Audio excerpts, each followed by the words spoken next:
बहुत सुंदर थी, बहुत प्रसन्न थी, हमेशा हंसती थी। मुझे आज भी याद है।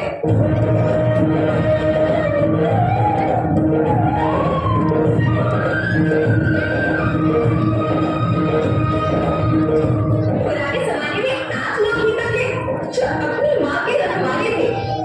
आप लोग प्राकृतिक खेती करते थे। आप जानते थे कि प्राकृतिक खेती परंपरा की है, जरूरत की है, और हमारी सभ्यता में तो प्रार्थना भी धरती कल्याण की है।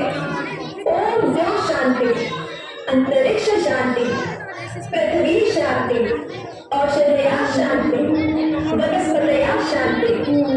ओम शांति, ओम शांति, ओम शांति, सबका कल्याण।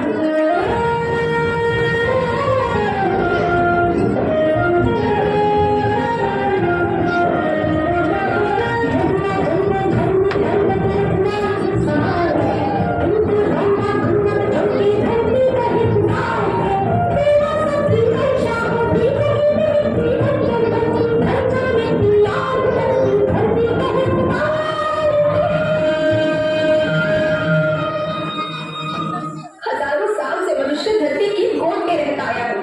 धरती माँ ने आपको सब कुछ दिया, लेकिन मैं आपसे पूछती हूँ कि आपने अपनी धरती माँ को क्या दिया? ये जहरीले रसायन और प्राकृतिक खाद जो मिट्टी को बंजर कर रहे हैं, उर्वरकता को बर्बाद कर रहे हैं। आप अच्छी पैदावार के लालच में जो रासायनिक खाद अपने खेतों में डाल रहे हैं, वो अभी तो लाभ देगी, लेकिन लंबे समय में उसी रासायनिक खाद का नुकसान है। रासायनिक खाद जहर समान है, जहर समान।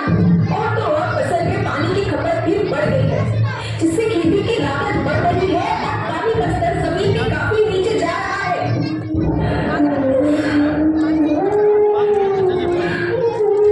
बच्चों, मैं तुम्हारी माँ हूँ। मैंने तुम्हें सुख से जीने के लिए पर्याप्त साधन दिए, पर तुम्हारी लालच ही पूर्ति नहीं लगेगी। ऐसा लगता है कि थोड़ी सी अधिक पैदावार और अपने लालच के लिए आप सब अपनी अगली पीढ़ी, अपने बच्चों के भविष्य के बारे में सोचना ही भूल गए। सोचो, क्या तुम अपने बच्चों को ऐसे खेत देना चाहते हो जो बंजर हो? मैं माटी, माँ होना मेरे नाम में बसा है। पोषण करने के लिए ही मैंने जन्म लिया। करोड़ों साल तक धरती पर सांसों की डोर आगे बढ़ाई, पेट भरा जब सबका, तभी मैंने संतुष्टि पाई। वो माँ हूँ मैं सबकी, जिसने जन्म न देकर भी जीवन संभव बनाया।